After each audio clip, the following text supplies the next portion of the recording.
Good day, I'm Theodore Henry and this is your JIS News for Thursday, November 9, 2023.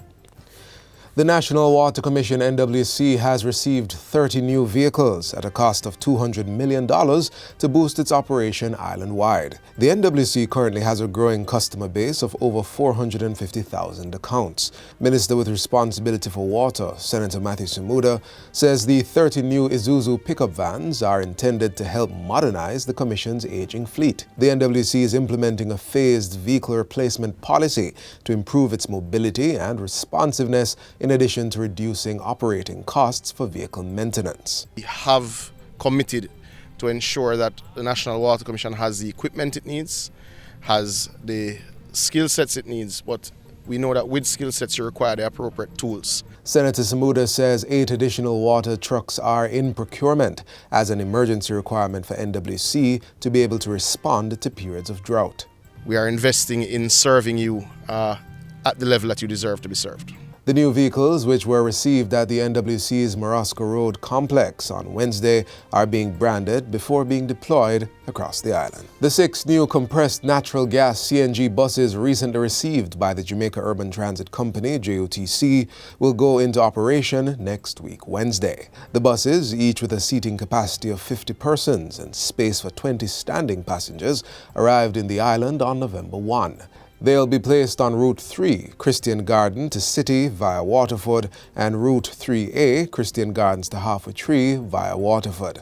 Buses will also be placed on the Greater Portmore routes. Managing Director of the JUTC, Paul Abrahams, says the new units will bolster the service provided to commuters, adding that they are also environmentally friendly. Compressed natural gas reduces harmful vehicular gas emissions like carbon dioxide, carbon monoxide, and other suspended particles. The JUTC is expecting 14 additional buses in December.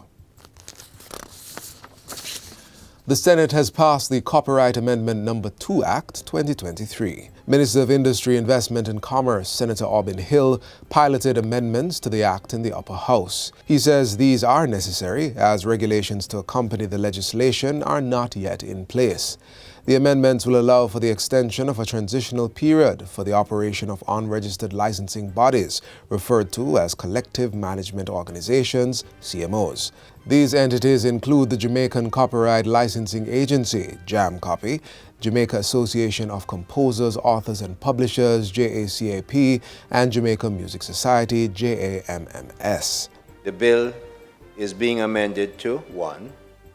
Clarify the transitional provisions for the operation of unregistered organizations while no regulations prescribing the form, manner, and fees required for an application for a certificate of registration are in force. Minister Hill says the legislation was also amended to provide protection from liability for persons who from July 30, 2015 acted pursuant to Section 154 of the Act. The amendments are also intended to remove any uncertainty in relation to the validity of the actions taken by the CMOs of the various licensing entities since 2015. This allows for a licensing body operating before the date of coming into operation of the Act to be required to satisfy the requirements for registration under Section 87A and any regulations in relation thereto within 6 months from the date or such longer period as the Minister, after consultation with the Executive Director, may by order prescribe. The Copyright Act was amended in 2015 and the new Section 87A included for the regularization of the activities of all licensing bodies by requiring their registration with the Jamaica Intellectual Property Office, JIPO. Minister of Finance and the Public Service, Dr. Nigel Clarke, says Jamaica is well positioned to incorporate considerations of climate change into its financial sector and fiscal policies.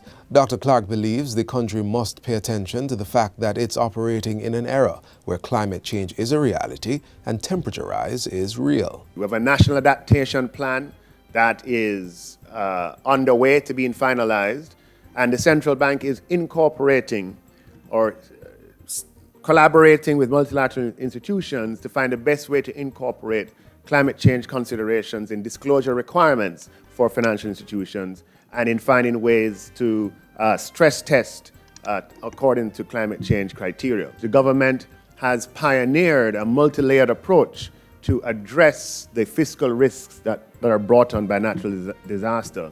The finance minister says the October 30 tremor brought home the need to make sure the country doesn't wait for a disaster to start planning how to finance emergency costs. What we want to do in our disaster framework is to have financial resources or financial products that give the government the capacity to respond to the emergency costs of natural disaster. And Jamaica is pioneering that in the region, indeed in the world, by having not one product or two products, but a suite of products that can increase the capacity of the government. And finally, the Ministry of Labour and Social Security has reached 50% of its targeted enrollment figure of 30,000 persons for the government's social pension program. The program officially came on stream in 2021. It is geared towards Jamaican citizens 75 years and older who are not currently in receipt of a pension or any other retirement, old age or disability benefit or regular income. Persons should also not be living in a government institutionalized care facility. Permanent Secretary in the Ministry of Labour and Social Security, Colette Roberts-Risden, gave an update on its progress during a recent JIS think tank. The effort to find persons to get them on the program still continues, and we have been working with a number of community groups, MPs, councillors, and so forth, to identify our senior citizens that are in need of the program and not able to benefit. Mrs. Roberts-Risden says the ministry is also in the process of reviewing the program with the aim of refining the process of verification for eligible applicants.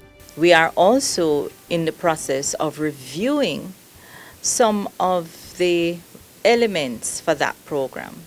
So the main criteria for that program, two main criteria, is age and no source of income. And because of that, the program has been very stringent on age. The Permanent Secretary says the ministry has been working closely with the Registrar General's Department, RGD, to get more persons verifying their identity and their age so they can be included in the program. To register for this benefit, persons may visit the parish offices of the Ministry of Labour and Social Security island-wide. They will be required to complete a social pension application form accompanied by their taxpayer registration number, TRN, and proof of age in the form of a birth certificate or a valid passport. And that's it for JIS News Today. I'm Theodore Henry. Thanks for watching.